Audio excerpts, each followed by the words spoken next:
रिद्धि जी, इस सरकार की आप कोई भी पॉलिसी देख लीजिए, आपको ये एहसास होगा कि इस सरकार के हाथ खून से सने हुए हैं। व्यापम घोटाले के बारे में आप जानती होंगी, उसमें 85 डेथ हुए, लेकिन आज तक कोई उसके जांच में कभी आज तक नहीं पता लगा कि कौन जिम्मेदार था सॉरी उसका। ममता जी। आपने चाहे इनके उनके नोटबंदी हाथ की सनी बात पर देखी जवाब होगी, जरूर उसमें भी देना चाहूंगी 150 रिद्धि से जी। लोग मर गए। हाँ हाँ। अरे ममता जी, आप सारे जवाब दीजिए, मैं आपको पूरा भरपूर समय दूंगा। मुझे तो लग रहा था कि आप लाइटर नोट पे राहुल गांधी के बस्ते की बात, कोई सीरियस बात भी करेंगे, पर आप लाइटर नोट पे ही आपने एंड कर दिया। अब मुझे भी थोड़ा सुन लीजिए, उसके बाद सारे जवाब एक साथ दीजिए।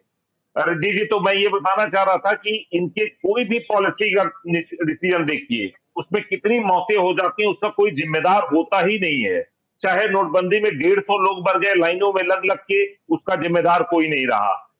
उसके साथ साथ आपने किसानों के बिल लेके आए, उसमें 750 लोग मर गए, 1.5 साल तक सड़कों पर बैठे रहे। आपने उनके ऊपर लाठियां चार्ज करी, सड़कों पर कीलें लगा दी।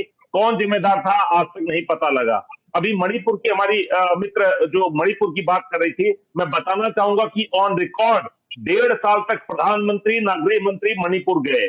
उनके 4 इंजन की वहां पे सरकार बनी हुई थी, सारी की सारी एडमिनिस्ट्रेशन, सारा का सारा फोर्स उनके पास था, पर फिर भी 1 साल 1.5 साल तक मणिपुर जलता रहा। कितने लोग मारे गए, किस तरीके से सेना के जवानों की बीवियों के साथ क्या क्या हादसे हुए, वो सबने देखा। आपने कभी उसके लिए ये जांच में ये पाया कि कौन उसके जिम्मेदार है?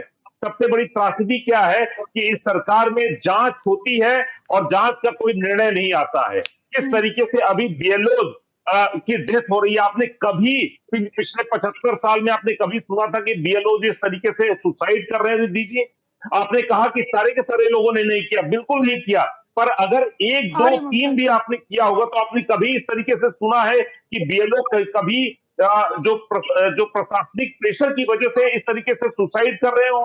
पर इस तरीके की सरकार, जहां पे अगर मैं पूछना चाहूंगा कि एफआईआर की घोषणा ये लोग करते हैं, 10 राज्यों में करते हैं, मैं पूछना चाहता हूं आसाम क्यों नहीं? जिस राज्य में सबसे ज्यादा नागरिकता का इशू है, उस राज्य में आज तक आपने एफआईआर क्यों नहीं किया? क्यों? क्योंकि ये एफआईआर आपका चुनाव जीतने का एक टूल बनकर रह गया है।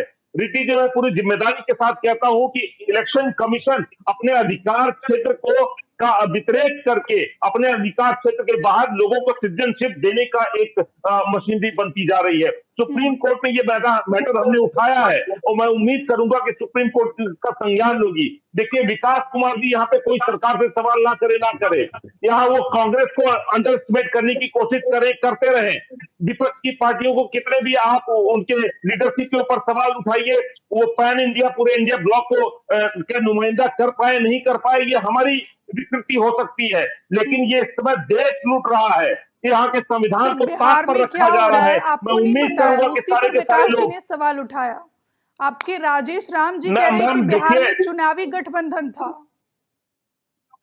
देखिए, विकास जी ने इतने देर तक बोला, मुझे उम्मीद थी कि एक सवाल वो जरूर पूछेंगे सरकार से, लेकिन वो विपक्ष को और कांग्रेस को और इंडिया ब्लॉक का गठबंधन का वो ठीक है। मसीहा बन पा रहा है नहीं बन पा रहा है, ये उनका इशू नहीं होना चाहिए। सर वो उनको कांग्रेस के उनका प्रवक्ता इशू ये नहीं है होना ना, वो चाहिए कि विपक्ष के प्रवक्ता नहीं है, जिस तरीके से वो इलेक्शन वरिष्ठ कमीशन, पत्रकार रिद्धि हैं। जी सुनिए, जिस तरीके से, नहीं, वरिष्ठ पत्रकार होने से मुझे ऑब्जेक्शन नहीं है, उनकी वरिष्ठता बढ़ती है, मुझे कोई प्रॉब्लम नहीं है, लेकिन सरकार से सवाल ठीक है। पूछने का जो उनका नैसर्गिक दायित्व है, उसमें एक बार भी अगर उसका निर्वहन कर ले तो मुझे अच्छा लगेगा। मैं ठीक है। पूछना चाहता हूं कि जिस तरीके से निर्वाचन आयोग काम कर रहा है, क्या आपको लगता है वो जस्टिफाइबल है? इस देश में डेमोक्रेसी को तिल तिल कर कम करने की कोशिश करी जा रही है सरकार के द्वारा, और यहाँ पे हम लेकिन उसको अनिल जी, जस्टिफाई सबसे करें? बड़ा मैं सवाल तो पूछना यही है चाहता ना हूं कि सर। नरेंद्र मोदी जी सर से। मैं आपके, चलिए मान लेती हूँ, मैं आपके हर बात से सहमत हूँ। यहाँ पर फिर सवाल ये भी उठता है ना कि आखिरकार फिर एसआईआर जब इतना ही खराब है तो सुप्रीम कोर्ट ने रोक क्यों नहीं लगाई एसआईआर पर?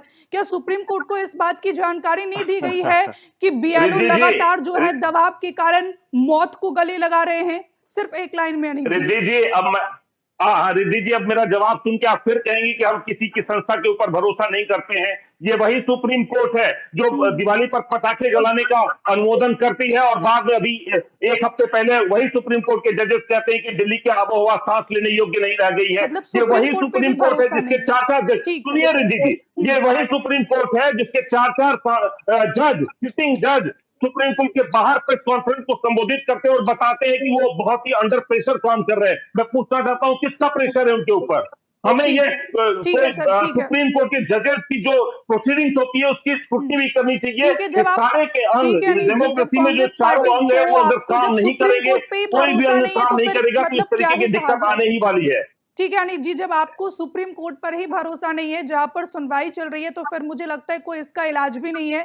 वैभव जी, रिद्धि जी आपको लगता है कि सुप्रीम कोर्ट का जो फरमान होता है वो क्या उसके ऊपर क्वेश्चन नहीं उठने चाहिए?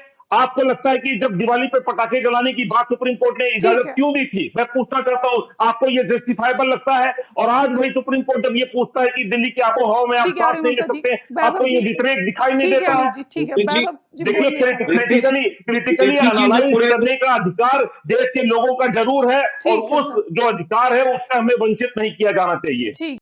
हमसे जुड़े रहने के लिए हमारे YouTube चैनल को सब्सक्राइब करें और नई वीडियो की नोटिफिकेशन के लिए बेल आइकॉन को दबाएं।